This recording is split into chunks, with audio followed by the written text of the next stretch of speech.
Welcome everybody to the NXT TakeOver Toronto 2 review video. I'm your host, the Rated R reviewer, Stefan Osborne, joined as always by the General Jerry Slaughter. Good evening, wrestling fans. And today, we'll get to you, Noah. I want to introduce first, for the very first time reviewing NXT with us, we've got Virtue. How's it going, Virtue? What's up, guys? I can't wait to do this. And you know what? I am going to tell you my thoughts on NXT TakeOver Toronto, not what Aaron Riff told you that I said. Oh. So this is going to be fun. Take it away. And a long-standing member of the NXTeam, we've got the Simple Man Noah Foster. Of course, we were all there live. We all sat together. We all saw the show together. And wow. Damn. Normally I give, just a little bit of a recap of the show in general, but that is the best way to put it. Mm-hmm. Wow. So, this show starts off with the Tag Team Championship match, and if you think, of course, Jerry knew that, the General's order prevailed tonight. We had the Tag Team match, we had the showcase match between Io Shirai and Candice LeRae, then we had the triple threat for the North American Championship, the Women's Championship, and then the NXT Championship. That is the General's order, and again, it prevailed. Yep, but we didn't need a tiebreaker for the NXT because Jerry got 5 out of 5. Congratulations. It took me 12-hour drive all the way up to fucking Canada, but I nailed it. You perfect takeover. Yep. So we've got the Street Profits, Angelo Dawkins, Montez Ford, versus the Undisputed Era, specifically Red Dragon. We've got Bobby Fish and Kyle O'Reilly. Oh, yeah. And we figured this was going to be one of those matches potentially stealing the show because of these two teams. And I don't know if it stole the show, but it absolutely delivered. Yeah, it started the show off beautifully. So, Virtue, as our brand new guest, I'm going to let you go first on this opening match. I wanted Undisputed Era to win. Nothing against the Street Profits. They did well in this match. But they're dangling them on the main roster on Raw. So I just might as well let them skip NXT and go back to the main roster. I thought tonight should have been Undisputed Era winning everything. Yeah. We'll get to that later. That's still okay. Great match. You were keen on the Red Solo Cup thing. I had no clue what that meant. But boy, a lot of people had Red Solo Cup, so that was pretty cool. Or for a match, like the crowd, they came out and just piled out and just gave the crowd the Red Solo Cups. And I think somebody forgot to do it before the match because they were hustling. Yeah. They're like, oh crap, we got to get all these cups handed out to people. Yep. It was a great hot opener, though. I mean, that's what they're supposed to be. That NXT crowd is easy to manipulate, and all you have to do is go out there and have a match like this, and the people are ready to roll that show. Yeah. However, we'll talk about it later. One thing didn't go over so well. Yeah. To be continued. So, next, who wants to go? Noah, your thoughts? This tag match, like I said, it was the hot opener. I thought they were going to go against the General Order, the conventional format of the tag team match being your opener. They did not, and as Virtue put it, you see what I'm wearing. I thought this was the night Undisputed Era would be draped in gold. Yes. Damn it, didn't happen. And here I thought Street Profits was just going to be rolled into Raw because they've been used as crime time, not to promote and sell stuff, but to promote actual WWE superstars and main roster shows. And Still, matches. Yes, and matches. And still, though, this was a hot take, to say the least. All the great hot spots here, including Montez Ford and his incredible hops, and the Street Profits retained. Yeah, everything you expect out of Montez Ford, we got. Oh, yeah.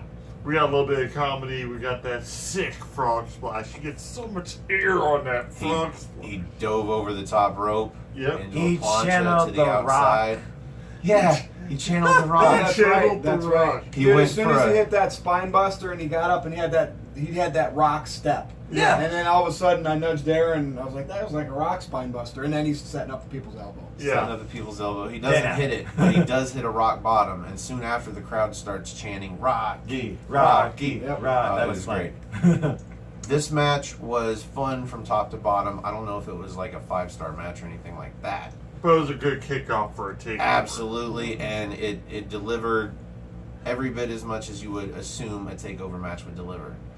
But it also set a bad tone for the Undisputed Era for that evening. Yeah, no kidding. So yeah, jeez. Well, Street Profits kind of, won. sorta. You know what I mean? Kind of. The second the pinfall happened, Noah, his dreams were just fucking crushed. He was so dejected looking. Don't remind me. But Street Profits won in a very good match. They won clean. Not that they wouldn't, but there was a little bit of time where we saw the Street Profits kind of edging on being heels. Yeah. But then I think the War Raiders got called up and they're like, oh, we need you to be baby faces now. So Yeah. forget all that. Which happens from time to time. What's their name this week? Is it still the Vikings? Or because I don't watch the main product. They are the Viking Raiders. So Viking Raiders, that's right, they combined the two. Yeah. So after this, as we said, we get the showcase match of the night. Io Shirai in a blood feud with Candice LeRae. And kind of short blood feud, but she did suplex her onto a chair. You know, risk breaking her neck. I'd say it's pretty good. And this on match, the table to her too. this match was my least favorite match going into the idea of watching it. Oh, yeah. Like, I wasn't expecting much out of it. I would have much preferred to see either the finals of the breakout tournament or at the very least Matt Riddle versus Killian Dane. This match, however, delivered absolutely way above the bar I set for it. It was great. This was a great match. This was probably a better women's match than the women's championship match that we got. I would actually agree with that. Sorry, statement. Big G, but he's right. The crowd was so cool for the women's championship match, but they were hot as fuck for this match. Oh, yeah. Io Shirai looked great. Candice LeRae took a lot of a beating for most of the beginning of this match. She came back. She had her babyface spots. She got a lot of wicked moves in. Yeah. Just shit you'd see Johnny Gargano. She hit a reverse Rana, an inverted Rana that rivals the one Johnny Gargano hit later. Mm-hmm. Just They used to wrestle each other in the Indies. AIW. Yep. Candice Wrestling. Yep. beautiful match. And why don't you go with it, Jerry, and let us know who won. Let me inform you guys on this first. This is going to be my least favorite match because, yeah, I didn't like the idea of Io Shirai and Candice LeRae not having a match that wasn't a street fight since they were so vicious. I think it should have been. I initially was thinking this isn't takeover worthy. It needs to be the first match we get, main event, Full Sail, street fight for like on the main event. That made a little more sense to me, and Killian Dane and Matt Riddle should have been on the card. Mm-hmm. They totally proved me wrong. Yeah. I went out there, Yeah. got my collector's cup, and I missed the Io Shirai entrance, which, like, she was fully channeling Kenta in this match. Yep. Yellow and black tights. She went for a GTS. I thought she was going to hit one. Oh yeah. Yep. Even just her mannerisms and the red streak she had in her hair, also a nod to Kenta.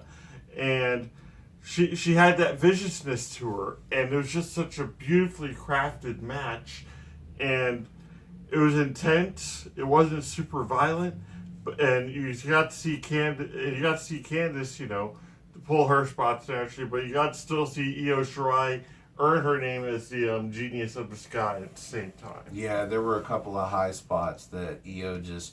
There was one in particular, I don't even remember what it was, but she did something I'd just never seen before. I think it was to escape a move, but... Yeah. Anyway, your thoughts, Noah? I said this was supposedly going to be my sleeper of the night. Boy, I was right. That was an amazing match. We've all this time been thinking of Candice as just Johnny Gargano's wife. No, she literally could be Miss Takeover matches like this. That was an incredible showing. I also like the idea how it seems like a heel in WWE goes black and green, not yellow, when it comes to turning heel. You would think, though, that this would be more applied to, I don't know, someone else in the main roster. But anyway, not talking about that. This match was on all fronts, and they put out all their finishers to the point Io Shirai gave us a brand new move that was like an interesting dual submission lock around Candice LeRae's neck. And she won, as I thought. Yeah. That was an incredible match, and what a finish. And I really do hope these two fight each other again. Yep. Virtue. Now, Jerry, you mentioned the Kenta, Hideo Itami, vibe that she had. Respect me. I actually said that before I said that, though. You know what I mean? You and I talked. Before I said that, Io Shirai does Becky Lynch's the man gimmick with the red hair, the gear, which I don't like Becky's gear, better than Becky Lynch. So now not only does Tessa Blanchard do a better Becky Lynch gimmick, Io Shirai does. Becky Lynch, you're great and all, but I'd like to see some more character development like these other people are doing. Yeah. So it was awesome. And I think now Io Shirai is ready to get pushed towards a title picture, I think. Yeah. I think that's what it really took was the vicious side of her to be pushed out this way. Plus, we got the new finisher. Candice LeRae completely passed out there. It looked like a triangle choke, almost mixed with God, I'm not even sure. Armbar, kind Yeah. of, yeah. Yeah. To wrap the arm around her neck. It was like she made her choke herself out plus a triangle choke at the same time. And she even said at the end of the match, just stay asleep. Just Go back stay to asleep. sleep. Or just go back to sleep. Go back to sleep. Respect me. I respect Io after this. This was long overdue. I've been waiting for the turn heel. I was waiting to see like Hito Carey from back in Lucha Underground. That was shades of that tonight. Surprised she didn't use like a destroyer to win, but something totally different. Hence how dynamic her character is. I really do hope now they push her to the moon. Yep. And when you change gimmicks and characters, do gear, do hair, have a completely different vibe about you. You usually don't see that. Io Shirai, to me, is pulling it off. And entrance included. I was actually surprised not to see her in solid black because she had been showcasing it so much on the NXT. But the yellow added into it just channeled more of Kenta, Yep. more of that intensity. Loved it. Yeah, lime green. Fucking loved it. Yeah, this match was essentially perfectly crafted. Yeah. Yep. Because the storyline going in made it, as I said, a blood feud, which means the beginning part of the match, when you normally see a lot of slow moves, a lot of ground holds and things like that, just to get some time in before you start killing yourself with these high spots, Yeah. was mostly Io Shirai and Candice LeRae going at it like two pissed off bitches. They went Yes. at it before the bell even. Candice LeRae came out and immediately went after Io. So there wasn't a lot of downtime. No. Probably the longest hold there was at the end of the match. Yeah. And the rest of the match was sculpted beautifully. And I wish, honestly, this was the main event.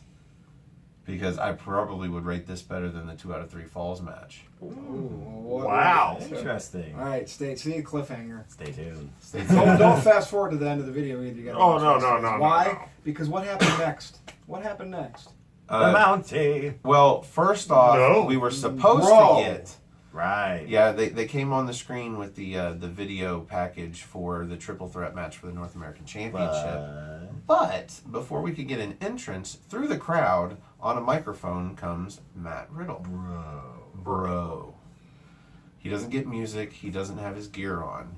He comes into the ring with his flip-flops, which essentially are his gear. But There's blue entrance jeans, gear. blue jeans and t-shirt. He was dressed for a fight, literally. Yeah. And a fight is what he called for. He wants Killian Dane. He said, we're at TakeOver. I know he's here. Yeah. Let's do this. And Yeah. Killian Dane came out. Yep. But this match was not a match. No. There was nothing sanctioned about this, and there was a lot of pissed off guys in black that are obviously local Toronto wrestling talent. Yeah. They wanted to stop them from fighting, but the crowd wanted them to let them fight. So what do? Destroyed them all. Yeah. Yeah. Yeah. Matt Riddle hit a bunch of cool moves, like some of his moves, and then on 4 of them. And then Killian Dane on his 4 just started raining down forearms, clubbing forearms, and knocking everybody down. But after each of them does that, the other one is the one that takes advantage and gets the move. It was fun. They fought security off as much as they fought each other. Yeah, basically. Yeah, the only person's not hitting this feud were the referees because everything was thrown here. Forearms, the divide, Matt Riddle with the knee strikes, and then you saw how this ended. Now, Virtue, you said you watched NXT occasionally. Did you get to see the spot where Killian Dane did it's like a sideways senton Divide. I've seen all the stuff he's done through with the Matt. stage? I've seen everything he's done with Matt Riddle since they started this.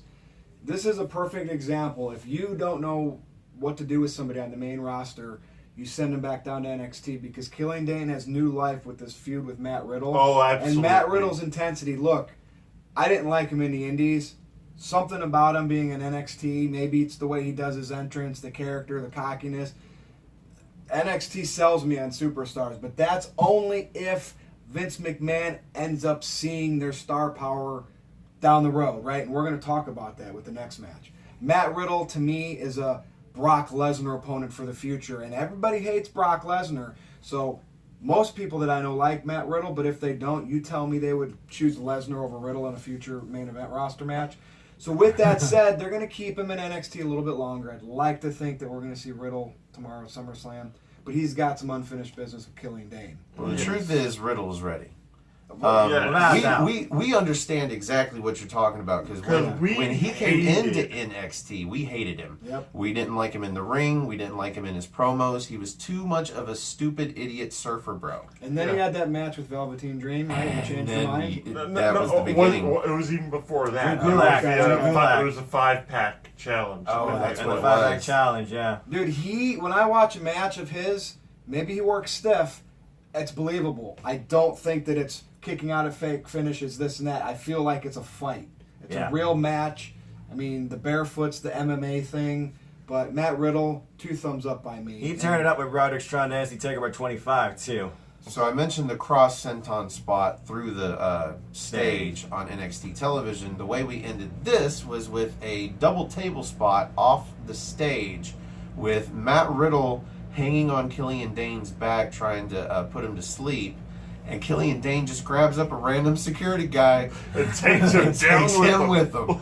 All 3 go through the table, but you've got Riddle on Killian Dane's back, so of course Killian gets up first. He did deliver the move. Yeah. So, and Matt it's Riddle, only fair. keep tormenting the legends in Goldberg because you are an up-and-comer. If you don't harass them behind the scenes, right, that's where the disrespect is. Yeah. But for people that think Matt Riddle's being disrespectful to the legends like Booker T and Goldberg, he's doing it in gimmick, which is his normal on camera, right? Yes. Wrestler, they know they work each other. Yeah. Chris Jericho, he's fighting back with them on Twitter just in case they work for the same company one day and there could be future business. Wrestlers know what they're doing, okay, people? And let Matt Riddle continue to do this. He's not being punished. If he was being punished, he wouldn't have had this big spot in Toronto. I would be happy if he shows up at SummerSlam, if Goldberg squashes Dolph Ziggler, stays at the top of the ramp, and just applauds like very mockingly and just goes, wow. Boom, there's your Survivor Series match. Yep. So not bad for not a match. Yeah, great angle. Better than the Seth Rollins angle back at NXT TakeOver San Antonio when he was trying to take over to get Triple H to come out and fight. Yeah. Support NoDQ. We are on to the triple threat match for the North American Championship. We've got Velveteen Dream defending against Roderick Strong and The Bruiserweight. Pete Dunne. Yes. And this was a match that I assumed was going to steal the show. Yeah. And almost did. It was a really good match.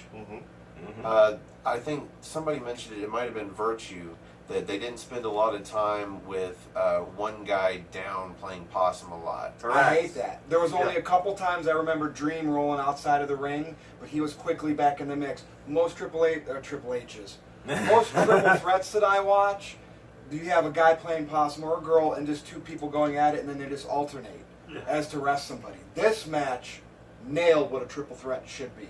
Damn right. It wasn't quite TNA Impact when they had the X Division where every title defense was a triple threat match, and so they learned to do a lot of spots where one guy hits 2 different moves on both opponents, or one guy hits one move on one opponent who hits a move on the other opponent, like things like that. I think that pioneered a lot of triple threat wrestling.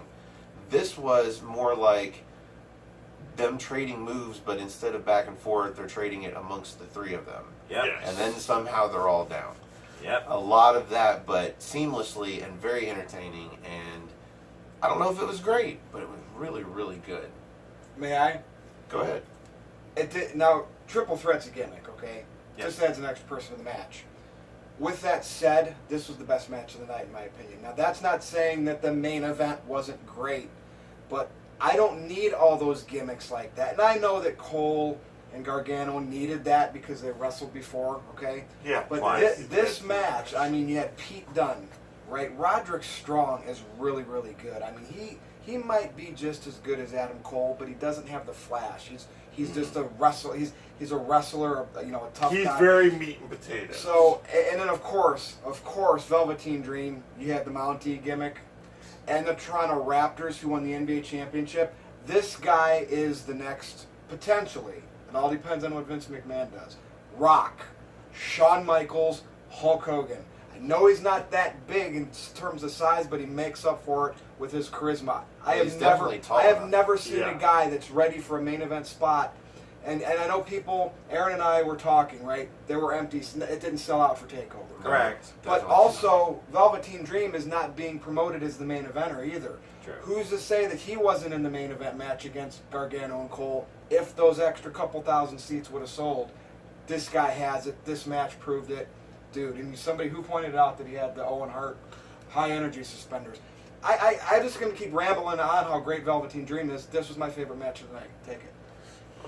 Well, naturally, I was already thinking Velveteen Dream was going to win because I figured they're going to be Pete Dunne and Roderick Strong will be too focused on showing who's more deserving of being champion and forgetting Velveteen Dream was even in the match. And I think Velveteen Dream actually played up on that a lot too with the whole him falling out of the ring more than anybody else.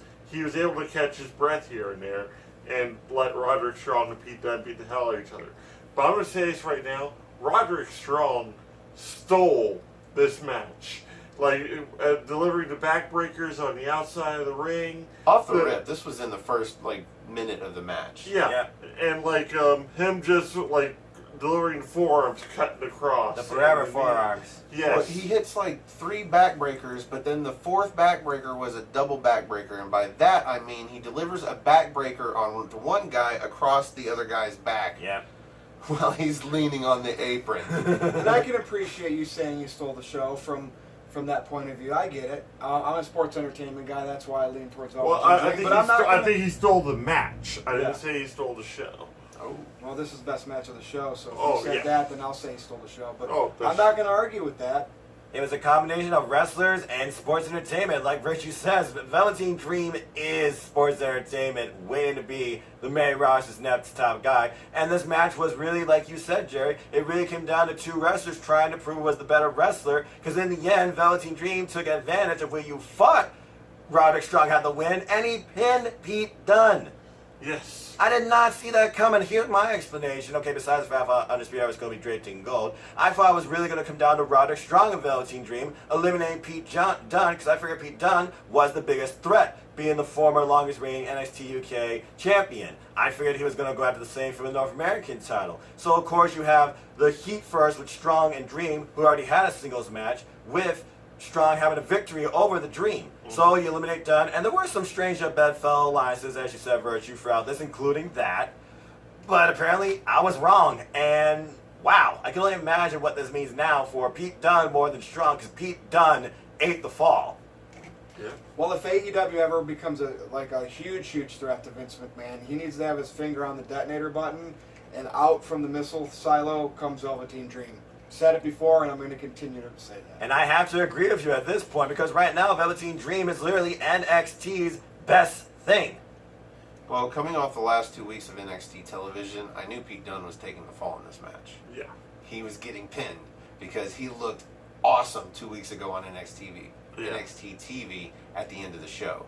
As far as Velveteen Dream and Roderick Strong really was the guy that did the final finishing move that won the match. Yep. It's just Velveteen Dream came in and stole it. And End then of Heartache. Shawn Michaels. And you know Shawn works with these guys. That's awesome. So Roderick Strong is a member of the Undisputed Era, attempting to get all 4 of them with titles, and this continues his hunt for the North American Championship because he didn't get pinned, and technically he won the match for Velveteen Dream. Absolutely, and he could say that because, if it wasn't for me, you probably wouldn't be North American champion. Because they're right, Ripple Rainmaker elbow drop after End of Heartache. I think the triple threat stipulation was just a hot entrance back into NXT for Pete Dunne. Yeah. Yeah. But he got the loss, but he still had a lot of momentum going in, so he doesn't lose too much. And we continue on with, hopefully, Roderick Strong trying to get the gold. And maybe we finally see the Undisputed Era, all 4 of them with titles, or maybe we see this as the storyline that breaks them apart. A lot of different dynamics that could go here. It also makes you wonder, now Pete Dunne looks more human, more vulnerable, more beatable. Yeah. Yeah, definitely. You guys remember that Tough Enough episode where Chris Jericho was talking to Patrick Clark and said, I think you have something to be in this business? Yes. Wow. Just Yeah. absolutely Wow. So our fourth match of the night is the Women's Championship. We've got Shayna Baszler defending against Mia Yim, who comes out with like a WrestleMania quality entrance where you've got a bunch of People dressed like me. Yeah. It was a posse. She was a what's the Teenage Mutant Ninja Turtles? What are the bad guys in that? Foot soldiers. Yeah. So a bunch of foot soldiers came out, and then she came out through them, and then just it was normal from that point. Yeah. Shayna Baszler comes out, and this was probably the hottest the crowd was to see her come out, and then it just cooled off from there. This is ending the second hour of the actual pay-per-view, but we'd already been there for nearly 4. Yeah. And the pre-show or the dark matches didn't start till 30 minutes prior. I was getting pretty tired as well. I think I was watching it with my head planted in my fist. But I think they do that on purpose. I think Shayna Baszler, should I just say that now? Yeah, go for it. I think Shayna Baszler is, sorry Big G, I think she's the NXT Women's Champion right now because she's being used as the cooler to every NXT main event. Nothing against her, but we know she's a ground and pound MMA style wrestler. Mat right? wrestling. And there's unless she's working with like one of the Japanese girls or a high flyer, Yes. Mia Yim's not any of those really. No. And I might agree with you that Shayna Baszler is used as a cooler, except for the fact that this is the first not so entertaining match that I've seen out of Shayna Baszler like ever. I've kind of I think seen a trend though, and maybe it's her opponent she's working with. I think it was Mia Yim but in this case. She was carrying Mia Yim. You could clearly see that. We already know how Mia Yim has They're changed both her. The problem is that Shayna Baszler is a heel, and there's only so much carrying that a heel can do because their job is not to have high spots that entertain the crowd and make them go wow and make them clap and cheer you. Their job is to get booed. So they do all the boring stuff, and if Mia Yim isn't pulling off the entertaining stuff, then that's on her, not Shayna Baszler. Yeah. I think the reason the title is on Shayna Baszler is because there is nobody in the women's division in NXT that holds a candle to her. And Io Shirai, we just put her praises up. But now she's a heel. You can't put her against her for the title. I mean, you again. could. NXT could try reinvent that idea. Shirai Baszler 3. You could do Candice sneaking a victory and then she loses it pretty quickly. I'm sorry. I I don't want to see Io Shirai versus Baszler 3. Here's the Maybe, problem with Candice was Baszler, right? She's very good at what she does. Yes. Her style is a main roster style, right? Okay. Her mixing it up with the Becky Lynches and maybe the Ronda Rouseys and Charlotte Flairs. For NXT, not so much. And I think NXT fans like to keep seeing the next person. She's held that title for a long time, lost it and won it back, right? Yes. Is that true? Yes. So I think that NXT fans get bored with her ground and pound style, and I think WWE knows that, and that's why there always has to be a cooler match. Every NXT match, everyone's popping, right? Except for most of the time, Shayna Baszler matches. I've even heard some bad things about her matches against some of the, when she fought. Who's Asuka's partner? Kairi Sane. Kairi Not that, but I'm just saying. I just think it's the style. I think nothing against Shayna. I just think it's the style of her match and her MMA background. And NXT fans like the spot matches, and her matches typically don't have that. So let me ask you this. Brock Lesnar, we know he's not sports entertainment. He's like a straight-up fighter, too, and his style is pretty simple. It's just suplexes at 5. Shayna Baszler, you could say, is stomp arm, knee strike, submission. Would you consider Shayna Baszler possibly being a female version of Brock Lesnar? Possibly. I mean, the thing is with Brock, if he needs to turn on the charisma, he can. He's proven it. Look at that UFC promo he did several years ago. Look at the boombox. Brock Lesnar started as a sports entertainer, Yeah. and then became an MMA fighter, and then came back. True. But they're Shayna always Baszler was an MMA fighter that transitioned into sports entertainment. I think a lot of it is she's just been dominant, and fans like to see change of champions, right? And who's really been the chaser? They have a chaser after chaser after chaser. Who's the girl with the big whip hair? So I think Bianca Belair. So many people have had an opportunity at it, and nobody's been able to beat her. I think that's the problem. So Well- maybe the reason that it's boring, or at the very least just not as entertaining, is because you already know Shayna Baszler's winning. That's a good point. So there's no tense moments in the match, because if it looks like Mia Yim's going to get the pinfall, she's probably not.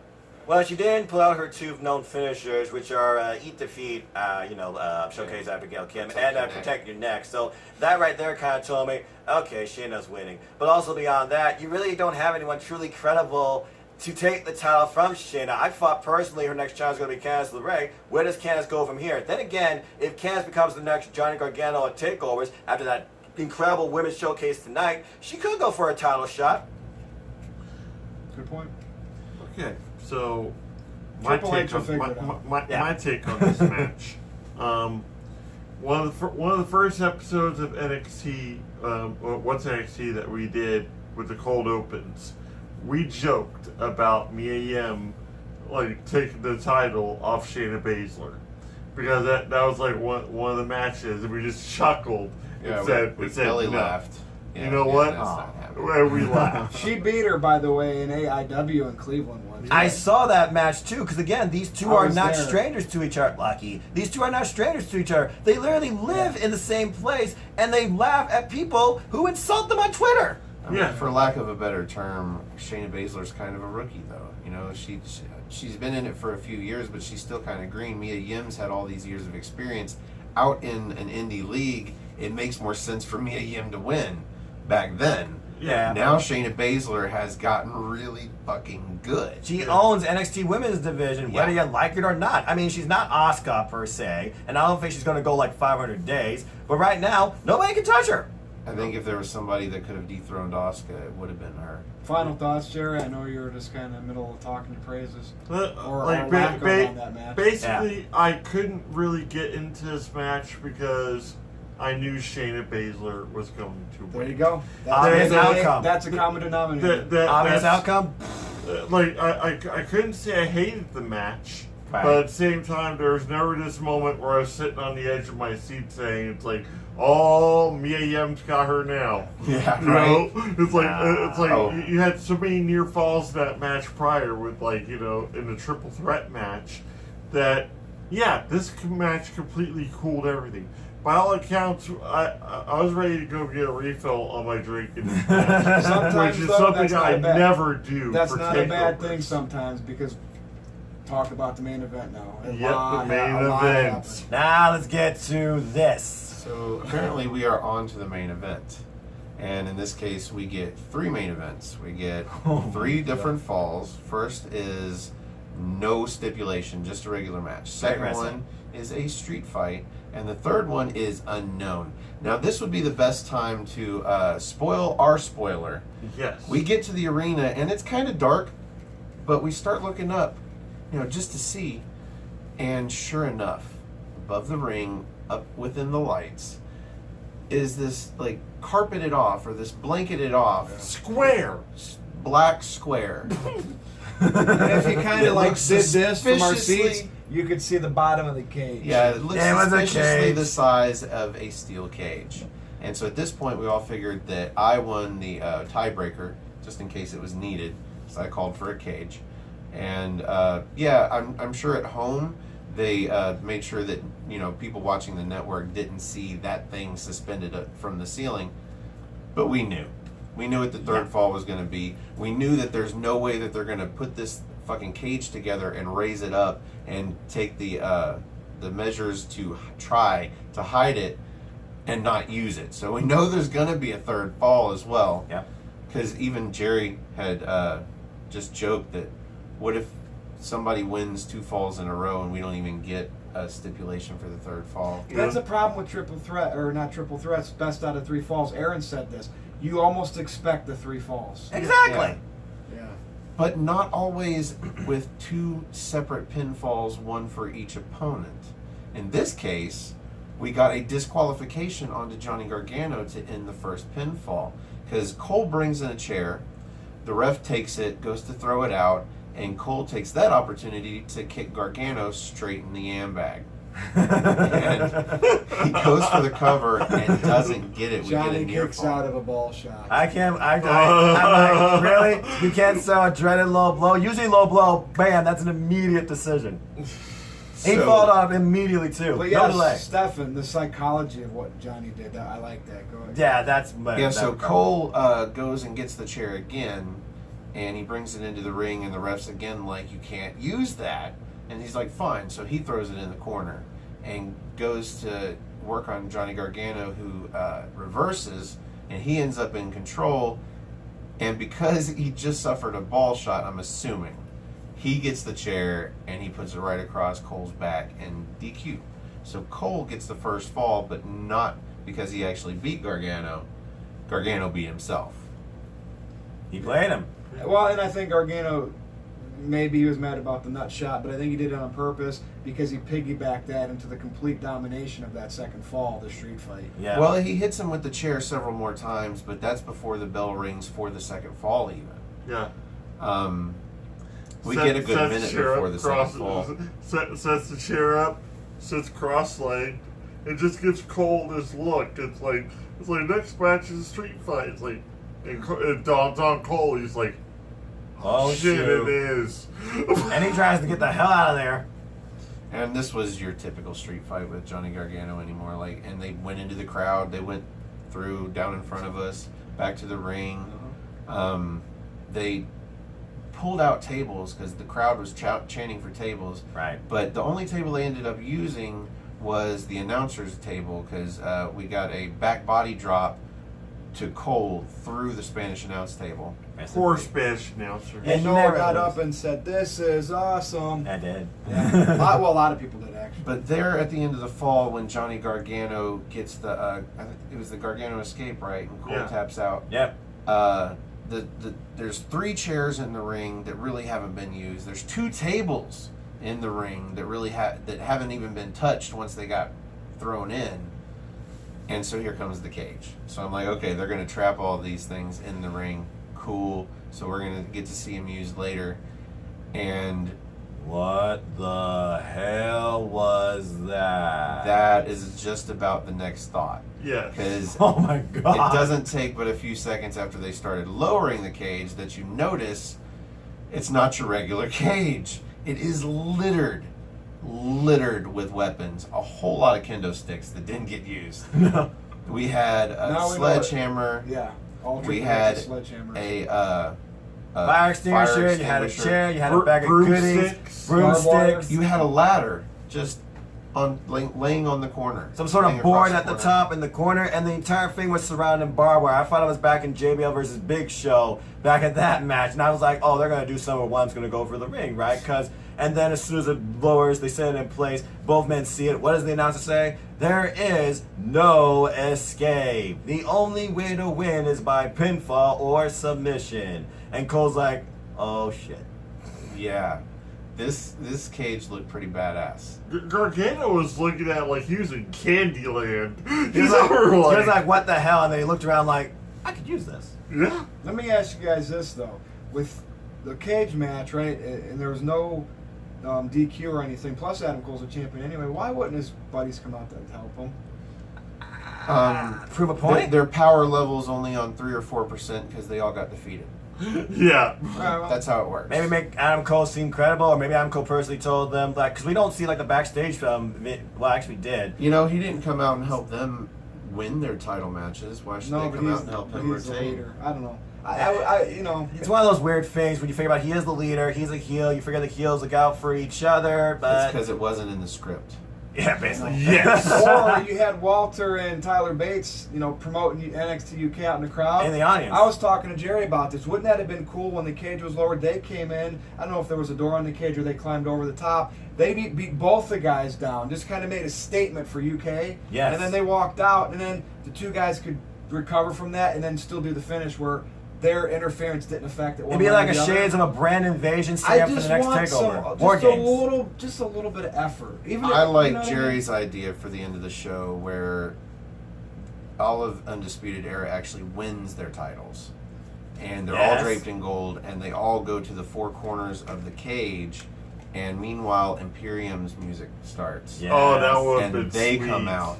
And Boom. now you've got 4 versus 4, and this is going to set up for, what is it, November and War Games? Yes. Instead of having thrown together teams on NXT, you actually have a 4-man group and a 4-man group with natural war games. See, this would also coincide with the Worlds Collide events where they've done NXT versus NXT UK, and predominantly NXT has won all those matches. You talk about who's the best brand, where's the competition, NXT and NXT UK, they might as well go head to head.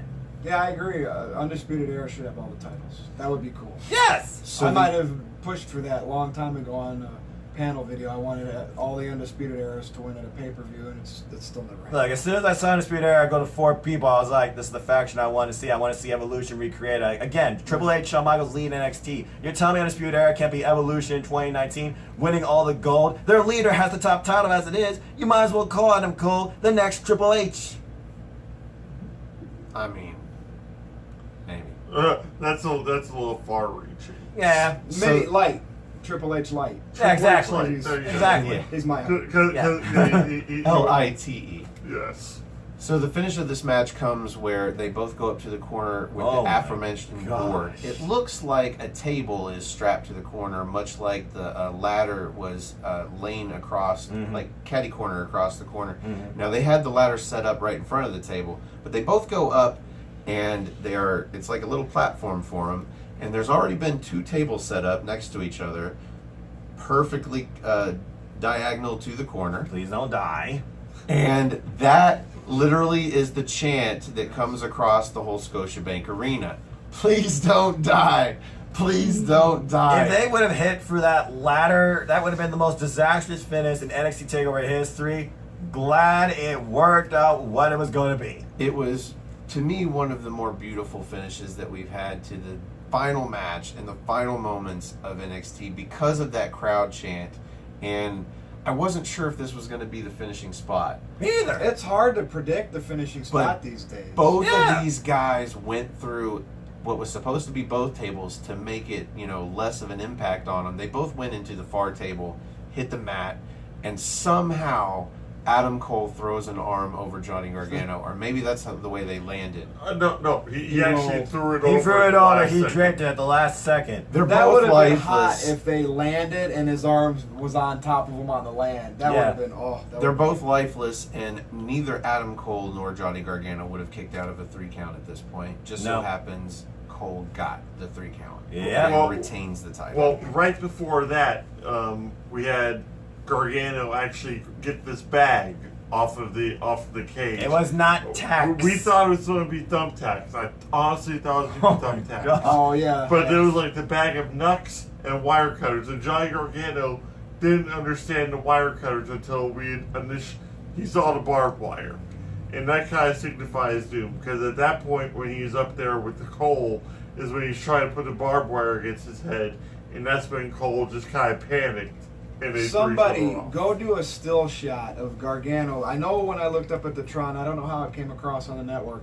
He was like up on the top, snipping that for a few seconds, looking like a little like construction worker. Yeah. I want a shot of that. So Yeah. if you can get it, send it to me on Twitter at NoDQ. Yeah, I mean, human hands are not supposed to come in contact. Unprotected hands are not supposed to come in contact with barbed wire. I'm like, what the hell are you thinking? It was a And then- funny image though. I like It was. Then Yeah, Cole it was saw great. the barbed wire in Gargano's hand and was like, I gotta get the hell out of here. It's Oh, wait, there's no probably- escape. It's probably protected. Like they probably round off the ends of the barbs. To an extent, you gotta. You So know, they're it's not gonna gimmick. pull Of it course. off. Because blood and guts, they don't do Yeah. that anymore. We don't do blood and guts They anymore. graduated. We graduated They from that. graduated. We are Blood and PG. guts. We don't even blade anymore, people. No. So by the magic of gaining the pinfall, Adam Cole, he is down for a little bit, but eventually he gets up, he takes the title, and he leaves. Gargano is down for fucking ever, to the point to where Candice LeRae comes out to check on him, and she helps him up. And my first thoughts here are, if they were a couple with one of those couple names, like Brangelina or whatever, would they be jaundice? Just curious. And that could be their gimmick, and they could be paint their body yellow. Okay, congratulations. You just created Mixed Match Challenge Season 4. First team.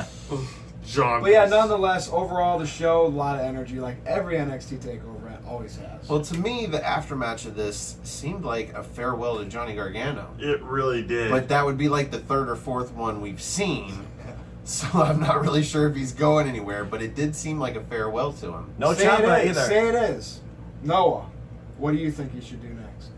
Or Ah, they should make him do? jeez. We'll just give our quick opinion. That's hard. If he's graduating from NXT, what should he do? Well, if he's truly graduating from NXT, even though he says he is NXT, they already tried something with Raw of him in the tag titles. I have to say at this point, you talk about star power, you talk about bringing momentum, you talk about notability. Johnny Gargano would bring that, but again, they don't allow superstars like Drew Gulak to be main eventers and break past that ceiling or reach the brass ring.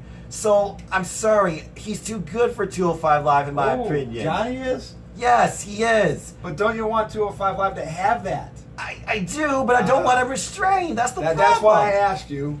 I know, and I thank you What about for that. you guys? What 205, I agree. What 205 Live needs is stars that have been built on the main roster to come in and make it seem like a main roster program. Okay. Not stars that have been built on NXT or NXT UK, which are network exclusive programs that you're just going to bring in, and it's only going to level out the brand. It's not going to build it up any. You could build up Johnny Gargano in the brand, but as Noah said, anybody that's getting built in the brand of 205 Live hits a glass ceiling. Until they merge 205 Live and have the Cruiserweight title along on NXT product, and if that happens on FS1, I'll be excited for that. It's just not going to change. There would be no improvement. If you want one person to move to 205 Live to help elevate the brand and possibly build an audience, it would be Daniel Bryan. I like that. Damn right. And you know who else I like once he loses the WWE Championship and he loses about 7 or 8 pounds? Kofi Kingston. Yes! Established people. I might feel that 205 Live could be more of that WCW cruiserweight time. Yes. And I said that on the debate with Chris I Hayes. watched that, I know I yes. mentioned Gargano too because he was the first thing that came to Stars mind. and stories. You two put it in 3 words. I know we're going off topic here, but you know what? 205 Live matters. Stars and stories. Well, we're The seeing where point Johnny is, Gargano was you going. send Yeah. Johnny Gargano to Raw or SmackDown, you build him up for a couple of years, and if you still want to send him to 205 Live, you do him after, you give him some momentum, you give him some championships, Yep. be it tag team, be it mid-card, be it the WWE or Universal Championship, because he's one of those guys like Daniel Bryan that's believable as the underdog that's just somehow can do it. See, I feel like they would just put him in the mid-card title picture to begin with. Jerry, what about you? You think Gargano should be going against the AJ Styles of the world? I think he's ready. I think he He's been ready. I had to He's ask been that 'cause ready. I was thinking. Granted, he shouldn't dress as Marvel characters anymore because I he love lost that, his though. Punisher, he lost his Iron Man, and tonight he lost his Wolverine. Wow. When you lose and you have an adamantium skeleton, it's time to kind of move up or just move out, you know. But the end of the match, I'm pretty sure it went off the air and everything, and that's where everybody was screaming, "Thank you, Johnny!"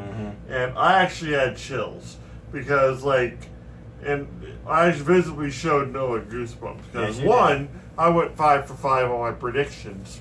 My two, He was and- also sitting next to me the whole time, so that's why he had yeah, goosebumps. this was a thrill too. No, So just kidding. This guy's awesome. Yeah, Virtue's great. But there's also just this moment where you just saw Johnny Gargano soak it in. It does feel like it's the end of Johnny Gargano's run Absolutely. here. Like, basically, that's the thing I was thinking. It's like, okay, if it's going to be a steel cage match, make it a steel cage, loser leaves NXT match as well.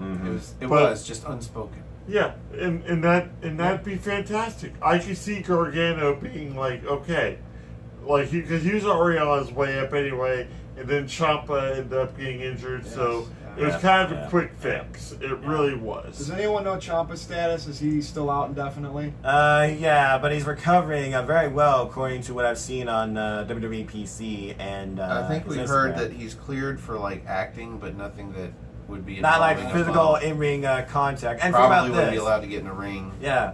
even as a ref. I mean, that TakeOver Target kind of was like Johnny Gargano's thank you for all you done to NXT Swan Song. You saw how he interacted with the current up-and-coming NXT talent, not to mention current main eventers, main card stars on the main roster products, including but not limited to Finn Balor and Seth Rollins. He's gotta be main roster bound. I just pray the best for him under Vince McMahon's watchful eye. Well, I guess we got to stay tuned. Definitely. See what happens. Support No DQ. So that brings us to the end of the main event, and here on the NXT team, we like to rate the main event using the General's 5-star rating system. And Virtue, you're our new guest on the show. Out of 5 stars, where do you rate just the main event? Okay. It was really good, Yeah. right? And these two guys have had a big history. A lot of highlights going into their matches over the last Shit, several a lot of months. highlights in this match. Okay, Oh, yeah. so I'll give it 4.25 because I had to lower a little bit because I still like the triple threat better. But I'm interested to see what you guys are going to give it. No, If I seem very critical on 4.25, but still a good score. What do you give it, Noah? This was my first live TakeOver experience. I loved it from top to bottom, even the cooler. But looking at just the main event, it started off slow, maybe in traditional wrestling, and I've seen that, of course, from NXT TakeOver New York. And then 25, they brought out the street fight gimmick, per se, that kind of played off what happened there. And it played out kind of how I feel like it was going to for each man, except I feel like the exchange between the wrestling and the street fight was pretty interesting. But then the way they handled the cage match and the finish and just the swan song, and it was a conclusion to a story. No doubt in my mind, Johnny Gargano is main event bound. I'm a little sad Undisputed Era is not all draped in gold, or even came out to ringside. But then again, it also shows how credible you can take Adam Cole as a champion. Not only does he have charisma, he backs it up in the ring by himself. So with that being said, just main event wise, I'm going 4.5. It beats me, okay. Jerry? All right. I actually really enjoyed the initial wrestling match as well. Like, I thought that was actually, like, a lot of people were kind of down on it a little bit, but at the same time, I was thinking, it's like, okay. And even in a couple spots, he actually channeled Ciampa. Yes. Because, like, there's this one part where you're sitting on the apron, and I was waiting for him to start doing a Ciampa thing, where Ciampa just kind of does his applause or pats himself on the back. This wrestling match was known by counters and kicks. Yeah, and the fact that we saw Gargano just purposely cause a disqualification just so he can get to the street fight and beat the hell out of Cole, I dug that. I didn't see that coming. And then it's such a definitive finish to the feud. Like, basically, there's really nowhere else for this feud to go anymore. Most feuds back in the 80s and 90s during the Attitude Era and everything, you need something like this. You needed a steel cage. Even WCW, they had the 3-level cage at one point. I remember that. That was ridiculous, but I remember. Ready to But- rumble. I loved it. When I saw the cage being lowered and I saw the weapons on it, I was looking for I was looking for a lid on it too, and made it almost like a Hell in a Cell. I'll leave Well, you don't lockdown. need a lid when you surround it in barbed wire. Yeah, but even then, like, I saw broom handles, I saw everything. Fire extinguisher. Fire extinguisher, yes, we got a fire extinguisher spot. We saw a Panama Sunrise out of Johnny Gargano and 2 out of Adam Cole. Back to back. One off a ladder. Yes. When those were fantastic, not of P.D. Williams quality. No. No. You know the originator. I respect him. Impact Wrestling. But for me, yeah, it was a great match. I'm still going to go ahead and give it 4.25. It wasn't the perfect main event, but I think it was, for what it was and what it needed to be, it was beautiful. And keep in mind, we saw this live, which I gotta be honest with you, that was the reason I gave it an extra quarter. Yeah. This was my first live NXT experience ever. Same here. And I cannot wait for my next one. Was that an extra Canadian quarter or U.S. quarter? Well, since we're in Toronto, I have to honor Canada, so it was Okay. Canadian. Okay. Well, in hindsight, the first 2 things that come to mind for me about this match was, one, the cage match part of it was fucking awesome. Yes. Beep. Awesome. Demonetized. The second thing is, this match was really, really, really long. Yeah. It was almost an hour. I The probably show went close till to- 10 o'clock. Yeah, it's Now, probably an hour. About. Overall, this match was great. So I know I'm going to start at 4 stars. And now but the story. I feel like the first match could have been a hell of a lot shorter. Yeah, that went on for quite a If while. you are Yeah. only going to finish the first fall with a disqualification like they did, you could have told that story 7 or 8 minutes prior to when they did, and had a shorter match overall, and saved their bodies a little bit. Yeah. They could have got a lot more done themselves if that were the case. There were multiple times during this match where both men were kind of resting. I would say that part of it is 3 stars. the Street or fight. 3-star worthy. Okay. I think the street fight was 4-star worthy. It wasn't the best street fight I've seen. It definitely wasn't Johnny Gargano versus Tommaso Ciampa. No, not even No. close. Hey, a fan did get a selfie though, and the souvenir cup was used. But they kept it entertaining, and they got it back to the ring. And I would say that's 4-star worthy. The third fall in that awesome cage is definitely 5-star worthy. So I'm going to bring it down, and I'm going to call it 4 1/4. I'm going to agree with you guys. Oh yeah, 4 1/4 all the way across the board. Again, I honored it more because it was live, and Well, like Noah bumped it up. yeah, and like Virtue, like you said, this was way better than what they did with the Ambrose Asylum. Yeah. Isn't that funny that Jericho and Ambrose in a similar type match was flat, but yet this wasn't a match. This was just the third fall. Maybe that's why. Maybe. And to answer a question from earlier, honestly, I think I would also give the second match, the Io Shirai versus Candice LeRae match, I think I'd give that 4 1/4 too. Oh, without a doubt. That's that. There's no argument there. There's really, yeah. There's So I may not outscore it from the main event, but I think it was just every bit as good as the main event in its own way. Yeah. We'll look at Husband Meltzer's and wife scores at some prevailed. point, so. Oh yeah, get ready Well, for these that are the guy. General's 5-star scores, Yeah. so And these scores no matter. affiliation to Dave Meltz or any of his crew. NoDQ approved. Who? Yeah. So that brings us to the end of this episode of, what is it, the Rated R review? Something recap, like that. yeah, Recap. something like that. Yeah. Triple R something. So as our brand new guest, Virtue, where can we find you on social media? So Twitter at NoDQ_virtue, and you'll see why I got this shirt called the Troll Slayer, Yes. and that's where you want to go. And I post everything else there, so you can see all the other stuff I do too. Yeah. That's it. What about you, Noah? Yes. Here's the spot we all all look for. right. Let me get my voice together because my voice is still recovering. Gentlemen, it was an absolute honor and privilege doing this now with you and seeing TakeOver live with y'all. Absolutely. Can't wait for SummerSlam tomorrow to do it all over again. If y'all want to know more about me, know this. I'm just a simple man. And if you haven't figured out by now, I am a lifelong fan of wrestling. Thank you, Jerry. If you want to follow He's me got on more Twitter followers than I do. I'm not about numbers. He's a popular I'm guy. about the community. I don't. That's his numbers personality. Guy. That's This Yeah. guy is. Honestly, got I the didn't best think I was. personality I didn't anybody think. I know. I didn't think I was like that. But okay, I'm just me. Anyway, if you want to follow me though, like I said, look me up on Twitter, NoDQ.com/Noah.